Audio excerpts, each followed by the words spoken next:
Hello viewers, ভাই বন্ধুরা, আসসালামু আলাইকুম। সবাই কেমন আছেন? আশা করি আল্লাহর রহমতে সবাই ভালো আছেন।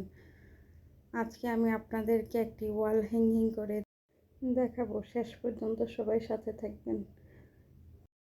এর জন্য নিয়েছি টক দইয়ের একটি ঢাকনা।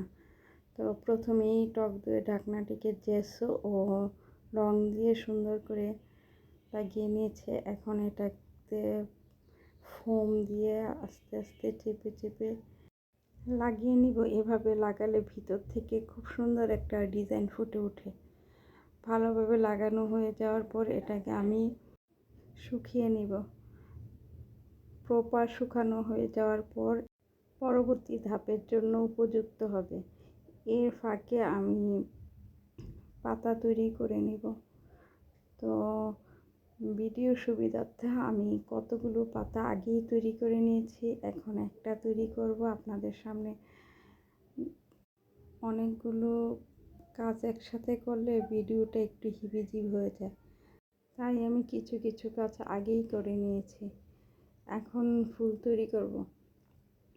তো প্রথমে পাপড়িগুলো তৈরি করে নিচ্ছি। প্রথম পাপড়িগুলো একটু সমান হবে আর নিচে পিছনের পাপড়িগুলো একটু বাঁকা হবে, তাহলে পাপড়িটা দেখতে ভালো লাগবে।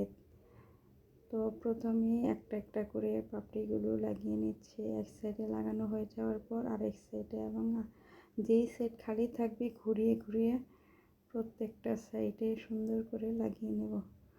প্রথম সমানগুলো লাগানো হয়ে যাওয়ার পর একটু যে আমি বাঁকা বাঁকা কয়েকটি পাপড়ি তৈরি করেছি, এগুলো একদম লাস্টের স্টেপে লাগাবো, তাহলে ফুলটা দেখতে ভালো লাগবে। তো আমার ফুল তৈরি হয়ে গেছে। আমি ফুলও আগে অনেকগুলো তৈরি করে নিয়েছি, ভিডিওর সুবিধার্থে আর কি এগুলো করা।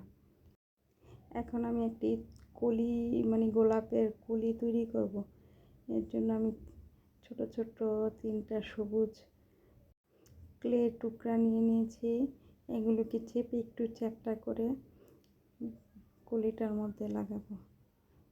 এখন একটু গোল করে শেপটা দিয়ে নিব, আর উপরে টুলসের সাহায্যে একটু দাগ দিয়ে নিলে তৈরি হয়ে যাবে গোলাপের কলি।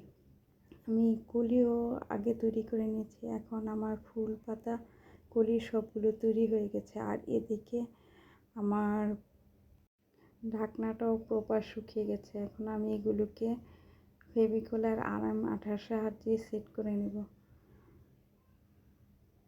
তো বড় ফুলটা মাঝখানে রেখে ছোট ফুলগুলো দুই সাইডে দিয়ে আমি সেট করছি।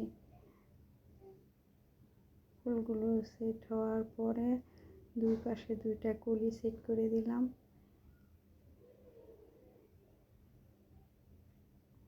তো কলিগুলো সেট হয়ে যাওয়ার পর আমি এখন পাতাগুলো সেট করব।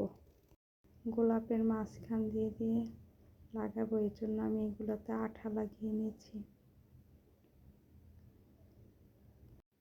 সবগুলো পাতা সেট হওয়ার পর আমি এটাতেও দেয়ালে লাগানোর জন্য মোটা একটা সুতা পেছনের সাইডে লাগিয়ে নিব। এর জন্য আমার প্রয়োজন গ্লু গান ও মোটা সুতা। তো গ্লু গান আগে আমি নিচে লাগিয়ে নিয়েছি, এর উপর সুতাটা লাগিয়ে নিলাম। সুতা লাগানোর পর আবার উপরে একটু গ্লু গানের আঠা লাগিয়ে নিয়েছি। তৈরি হয়ে গেল আমার বিউটিফুল ওয়াল হ্যাঙ্গিং। তো কেমন হলো জানাবেন। ভালো লাগলে লাইক, কমেন্ট, শেয়ার ও ফলো দিবেন। আজ এই পর্যন্তই। আবার কথা হবে অন্য কোনো ভিডিওতে। সে পর্যন্ত সবাই ভালো থাকবেন।